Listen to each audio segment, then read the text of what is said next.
Hello friends, welcome back. Today I will start the third module, that is interpersonal attraction. This is a very interesting module of this subject, where we will understand that how two people are attracted to each others and what are the factors responsible towards attraction, mutual liking and friendship. So, there are several factors that why people tend to affiliate, why people are attracted to each others. There are some factors which are interpersonal, there are some factors which are intrapersonal in nature, and at the same time when we are in a group, then sometimes we tend to affiliate with every member of the group, but at the same time we have different kind of relationship or liking for everyone in the same group. So, in this module I will discuss that how one's own characteristics and other person's characteristics tend to influence the process of establishing social relationships based on attraction, similarity, liking, disliking, dissimilarities and quality of relationship. So, before getting more deep into the discussion about interpersonal attraction, let us define that what is interpersonal attraction. There has to be some basic understanding that why people are attracted to each other, and there is one specific factor that leads to this process is attitude of oneself and others. So, interpersonal attraction refers to one's attitude toward other person, and such interpersonal evaluation falls along a dimension that ranges from like to dislike. It can be liking, it can be strong liking, it can be mild liking, it can be disliking, and it has a range from mild disliking to strong disliking. So, whenever there is some kind of similarity in one's own thought with that of others, then there is some sort of liking or attraction towards the other person, and it is but obvious. If two people are talking to each other, they are interacting with each other, and we will realize that the person is not matching at any point on our thoughts, emotions, beliefs, values, we tend to get refrain from that person, and we are not attracted or we do not feel like to interact with the same person in future. But on the contrary, if there is some percentage of similarity also, then we will realize that there is some kind of attraction, and there is some possibility of further interactions in near future. So, the process of social interaction starts with initial contacts and is concerned with emotional responses, similarities and pleasant interaction. Just now as I mentioned that when we are interacting with the other person, then there is some initial contact that is established with the other person. With the gradual process of establishing that contact, our interaction levels also increases, and based on those interactions we will realize that to what extent our emotions, values, belief system is matching with the other person, to what extent, and that defines the range that where and to what extent we are liking or disliking that person. So, this is the process of interpersonal interaction. So, it is a natural feeling to be drawn to other individuals and desire for their company. The more we are similar in the attitude, the more we have a desire to interact with that same person. The less we are matching with our thoughts and emotions, the less we have the desire to interact with the same person or have his or her company. So, this table will help us to understand that what kind of interpersonal attractions can be experienced, and we tend to evaluate those attractions leading to some interaction or relationship. So, for instance, we have a very strong liking for a friend, because we are matching very much similar based on certain emotions, feelings, ideas and beliefs. So, we have that kind of desire to spend some time together and make some joint plans. Similarly, if we have a very mild liking for the other person, maybe just exchanging greetings in the hallway, maybe or in the neighborhood building, then it becomes a close acquaintance. That is all we can define the other person based on interpersonal attraction, and we just try to say hi and hello to that person. We will interact for a minute or a second, and then we tend to disband. So, this is mild liking, for instance a close acquaintance or a neighborhood. At the same time, there can be some neutral feelings for one particular person, and that acquaintance is superficial, that we know that person by face, that's it, and we just tend to know that the person is living in the neighborhood building. So, we tend to recognize each other, and maximum to certain extent we will just exchange greetings, not more beyond this.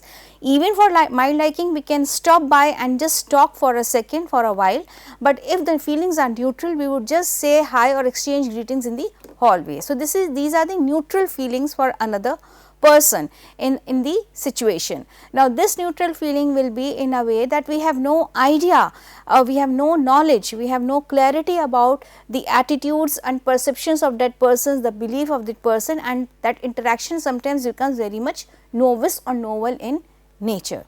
At the same time, there can be a mild dislike also, where the acquaintance become annoying. For instance, there is a person in the neighborhood, I do not like this person because of his certain habits which is disturbing to me, and we would not exchange greetings, just recognize that I know this person and I do not like this person.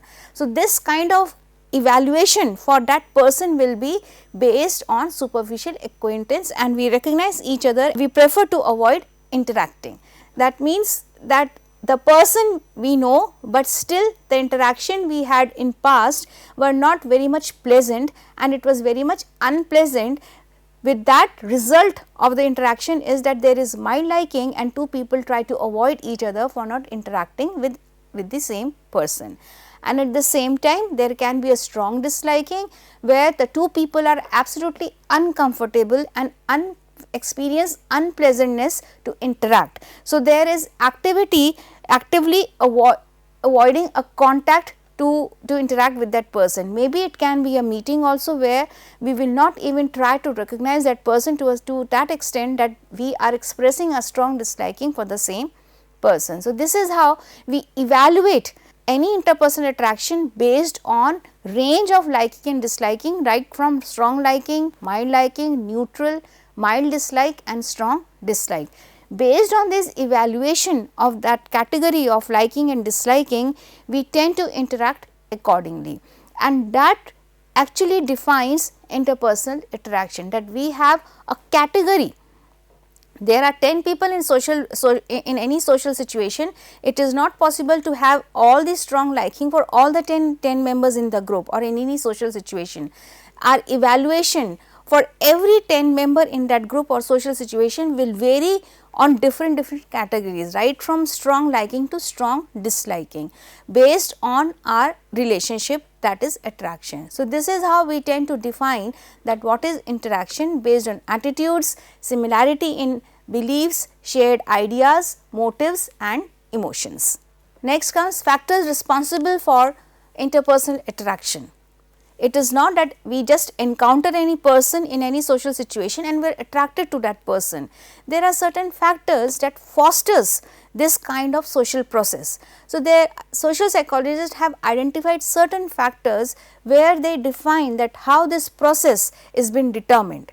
The first factor is the power of proximity. As the term implies, the more we are close to the other person based on spatial or geographical location, then there is more chances that people will interact to each other, they will have more chances to share their ideas, opinions, beliefs, values and motives and interest. They come to a common ground, and that proximity actually leads to interpersonal attraction. This is one way to understand in terms of proximity.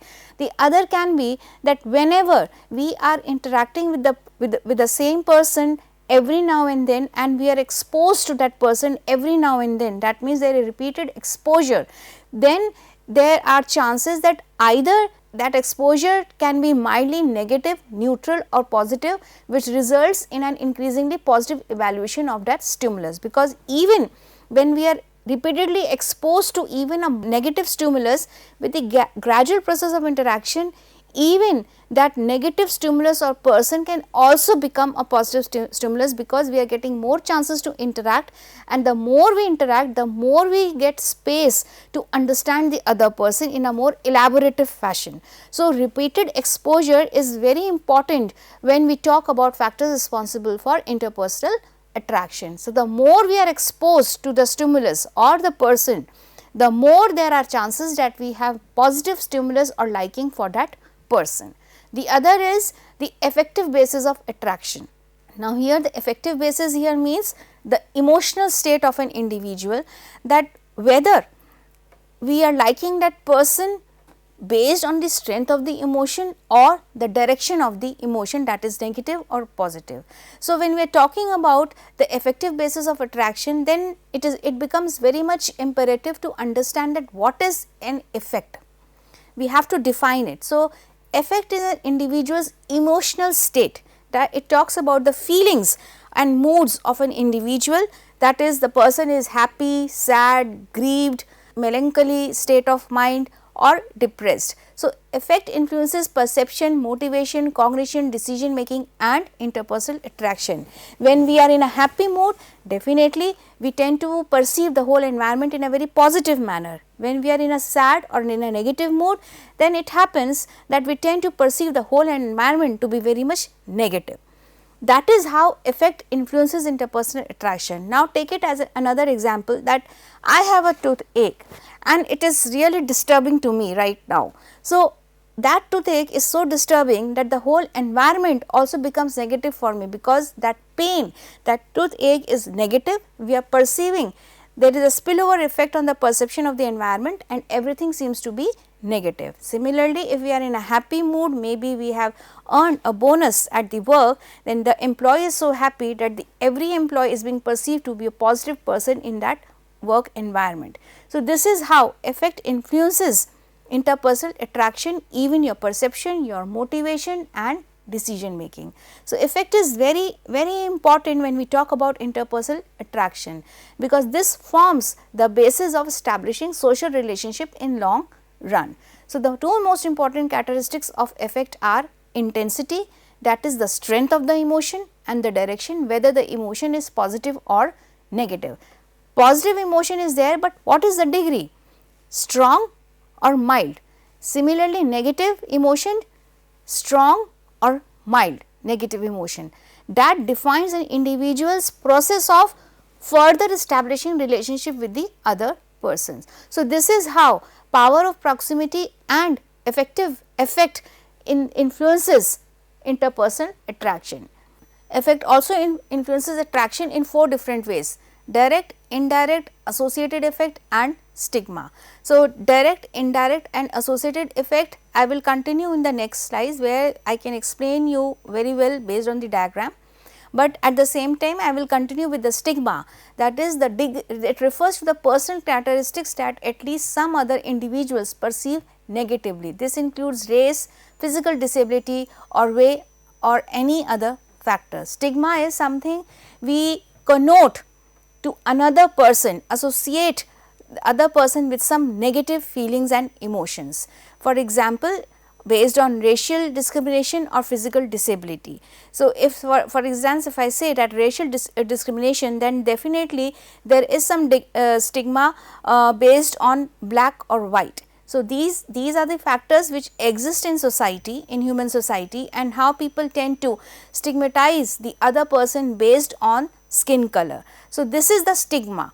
Based on this, people tend to define that whether they will establish a relationship with that person or not, whether the person is attracted to that person or not. So, this is stigma, which are certain characteristics which we attach to any particular person and tend to perceive the same person based on those negative characteristics as a negative person, and we tend to refrain, we tend to avoid interacting with the same person. So, this is one way to understand that how interpersonal attraction is being influenced based on stigma, and that stigma sometimes carry from one person to another belonging to the same category. So, the liking or disliking also carries from one person to another based on those stigma.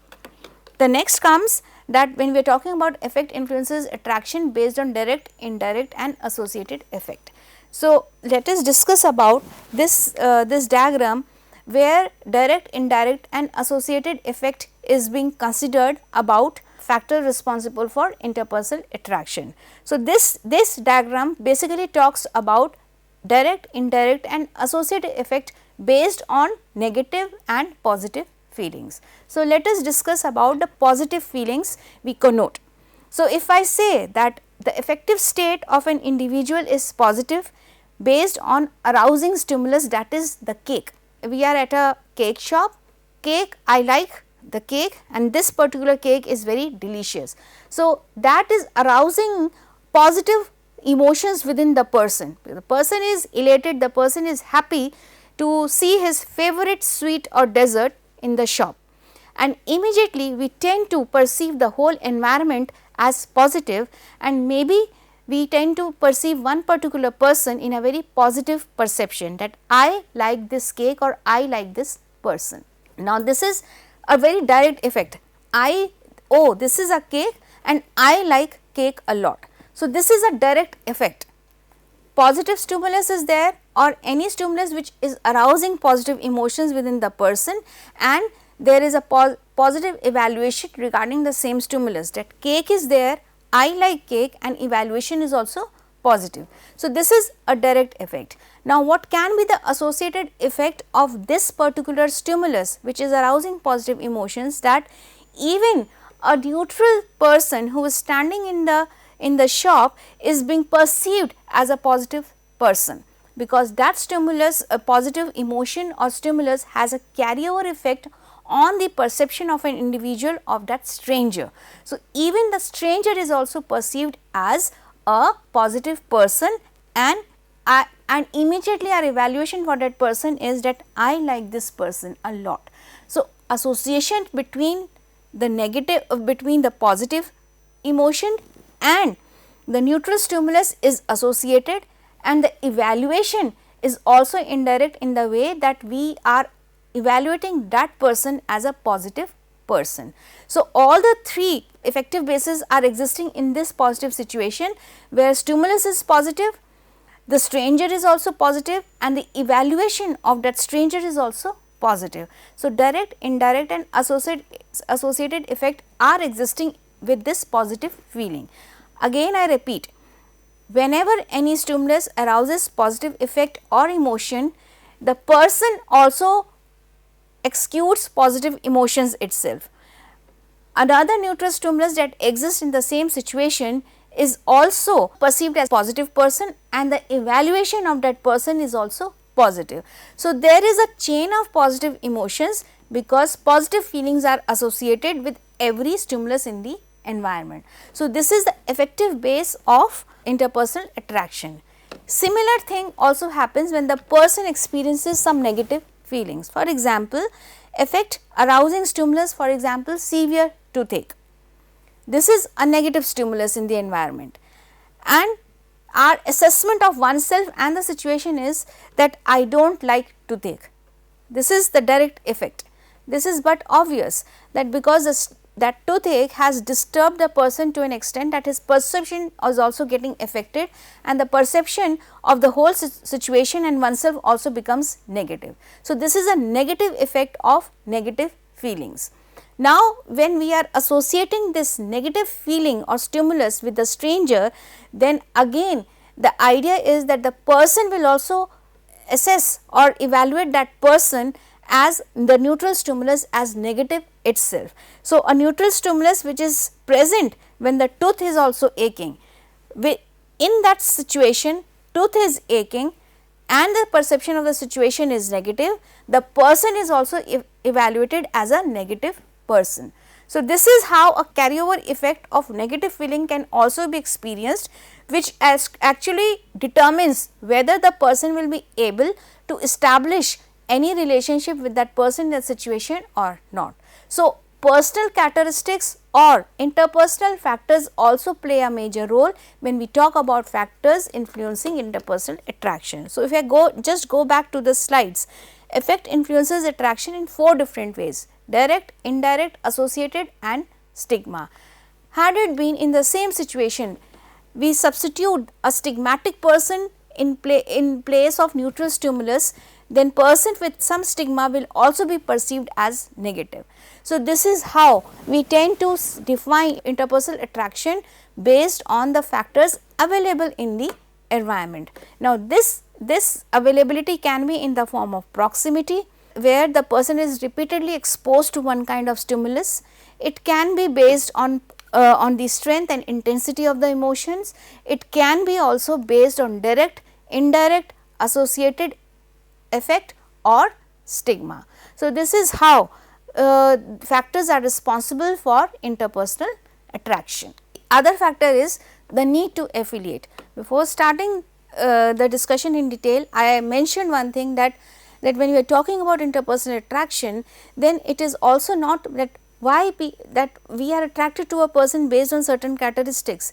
It is also about there is some need to affiliate, and to satisfy that need to affiliate or need for belongingness, the person makes and the individual makes an effort to associate themselves with the other person based on certain motives as well. So, the need to affiliate is the most basic motive and seek to maintain interpersonal relationships. It is but obvious that every human being is a social animal. It is very difficult for a person to live all alone. So, some kind of association is required, and that becomes very basic need of a person. So, the need to affiliate is a very basic motive, and there are two interpersonal patterns which are likely to be followed, that is superficial acquaintance and closed acquaintance.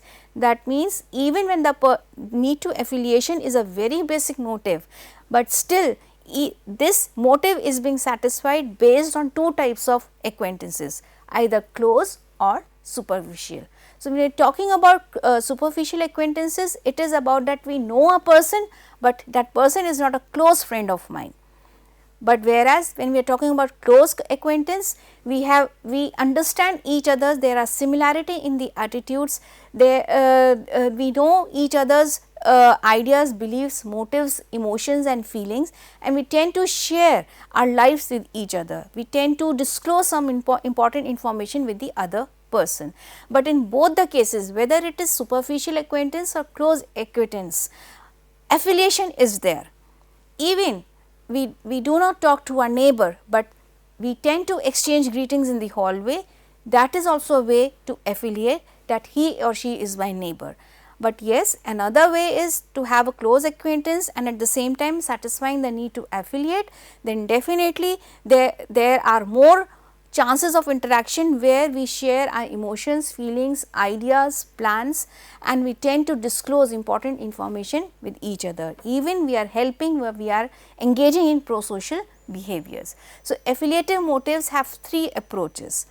The need to affiliate, that means have three approaches, that is explicit motive, implicit motive and social comparison. So, explicit motive is a need for positive stimulation, where our gestures give more open messages to the larger group of people, where we require some support and encouragement from the other person in decision making. It can be implicit motive, where we require some emotional and social support, and people tend to interact in a close context. There is more proximity between two people, which is very much effective or affectional in its own way, where sense of belongingness is very deep. There are deep interactions between two people, which is very much implicit or interpersonal in nature. And the third motive is social comparison, that when we are interacting with the other people, then when we interact with other people, then there is more sharing of knowledge. The more we expand our knowledge, the more we compare our emotional state with the other person, that gives us cognitive clarity to understand one's and other person's emotional states. So, in this in this cognitive clarity, there is more knowledge and understanding of the outward behavior of the other person, which is for our own understanding. So, this is cognitive clarity. There is depth in this term, that it is not only that we are gaining knowledge for ourselves, but we are also gaining knowledge for the other person to understand himself and then understand ourselves. So, it is both the ways. So, cognitive clarity means expanding knowledge about the other person, comparing oneself with the other person, and then making assessment about the other person. So, this is social comparison in order to recognize and understand their and others' feelings. So, the need to affiliate has three approaches: implicit, explicit and social comparison, and all the three approaches, the most important factor is one's own self. We want support, we want stimulation, we want encouragement from the outer world, we will tend to interact.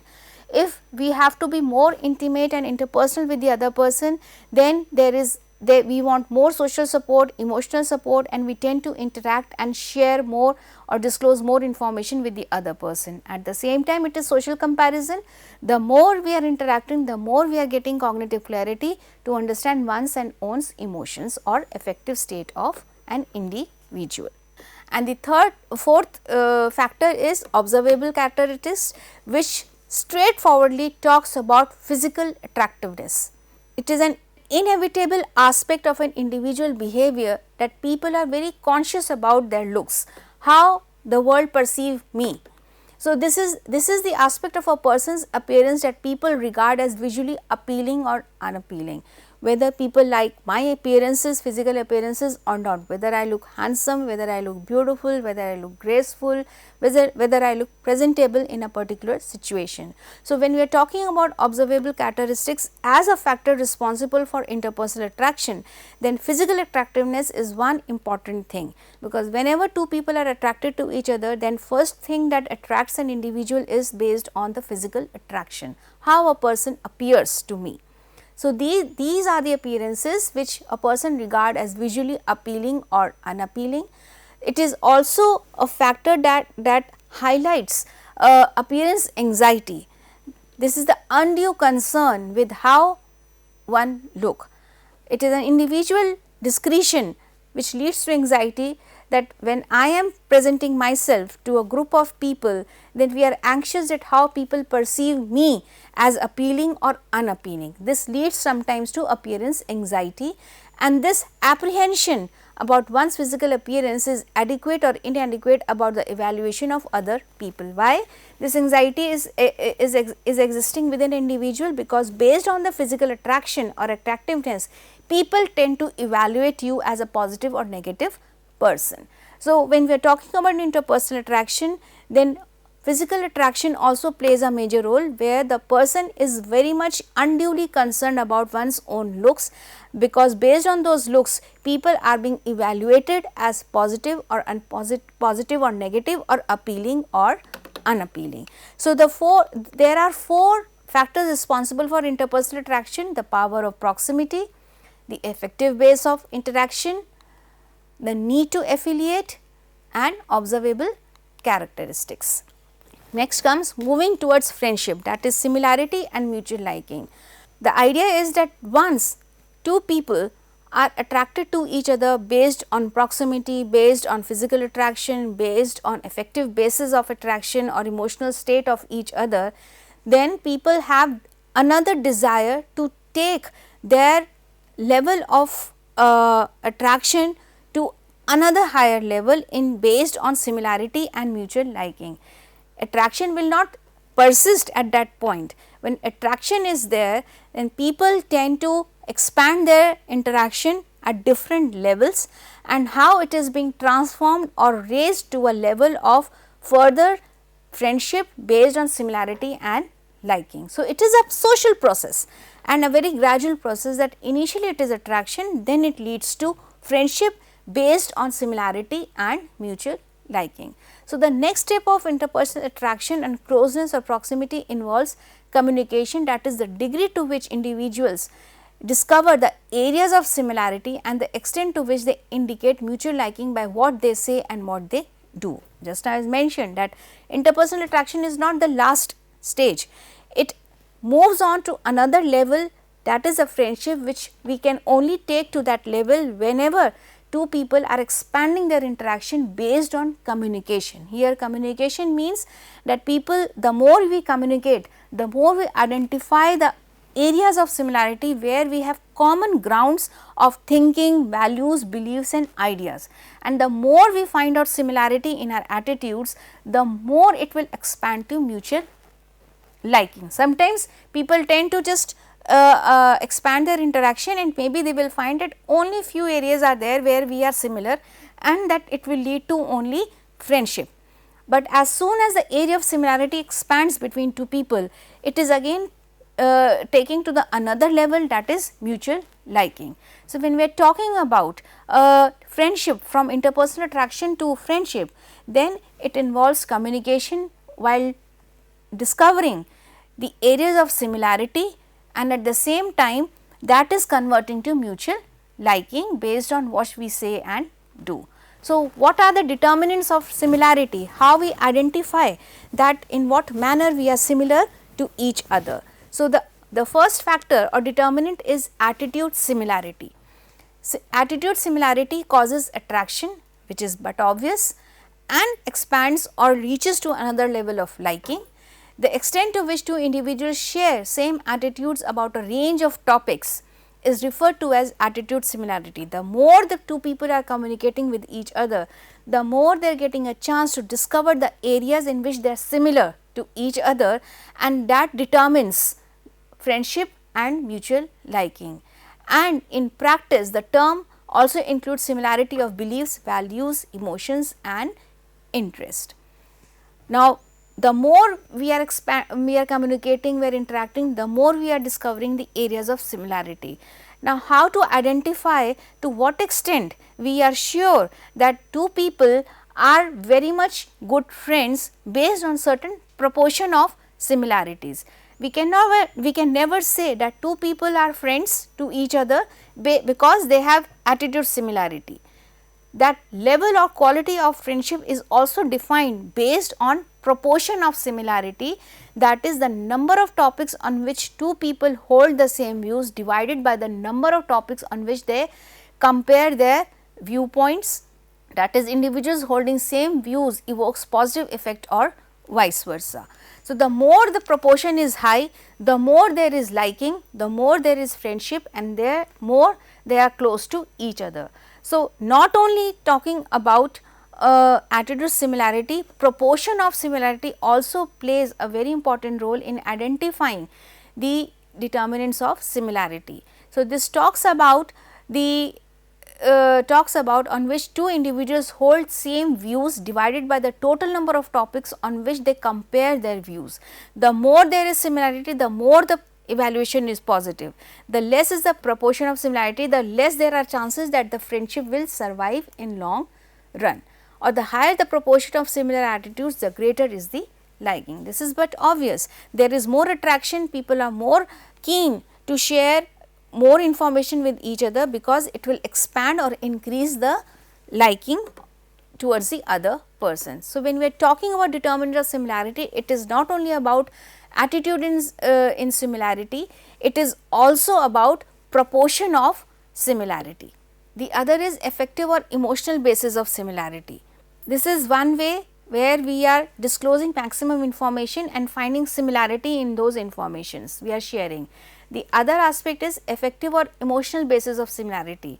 This factor can be explained based on balance theory by Newcomb and Hyder in the year 1958, and according to this theory, two people can have similarity in their attitudes based on emotions or affect. So, the more the people are naturally organizing themselves based on their likes and dislikes, there can be a symmetrical or asymmetrical way of liking and disliking. That is, when two people like each other and find that they are similar in some specific aspects, they represent balance. In certain aspects, two people are very much similar, that maintains a balance between two people based on the emotions. Two people tend to understand their emotions and feelings in one particular aspect, they tend to maintain that balance, and that balance is emotionally pleasant because it is giving some emotional support to each other. There is some kind of pleasant and support. And when two people like each other, but they find that they are dissimilar in certain aspects, then they experience some kind of imbalance, and people make efforts to restore that balance while sacrificing something or changing their own attitudes or the other person attitudes, so that that balance can be maintained. So, the imbalance is restored based on striving a balance while changing one's own or the other person's attitudes in order to be more similar and restore that balance, else they tend to dislike each other in some aspects. So, the first is balance, the other is imbalance, and the other is non-balance, when two people experience that they are completely dissimilar to each other based on their attitudes, beliefs, emotions, interests and ideas, and whenever they are interacting, they are not having any pleasant feeling, rather they experience more unpleasantness in that interaction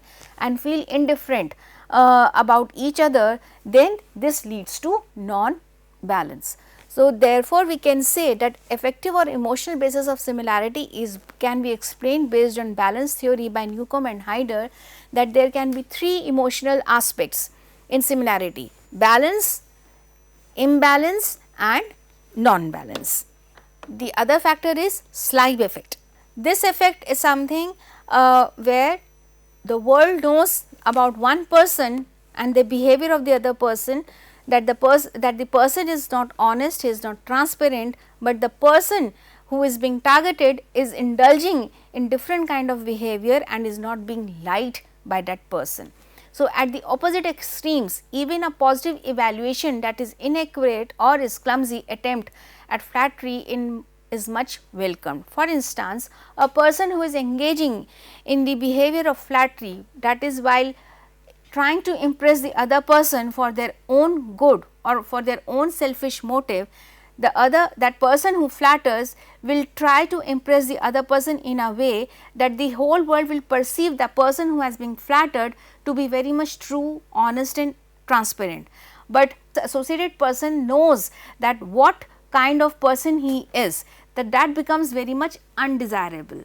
So, the idea is that when we are talking about friendship, towards friendship, then people understand very well that which behavior is likable or desirable for the other person, and the person understands very well.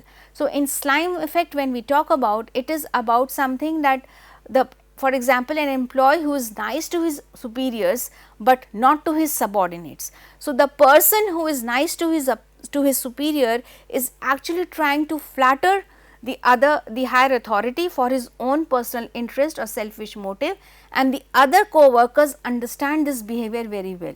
So, under such circumstances, the person who is engaging in flattery is perceived as an unlikable person.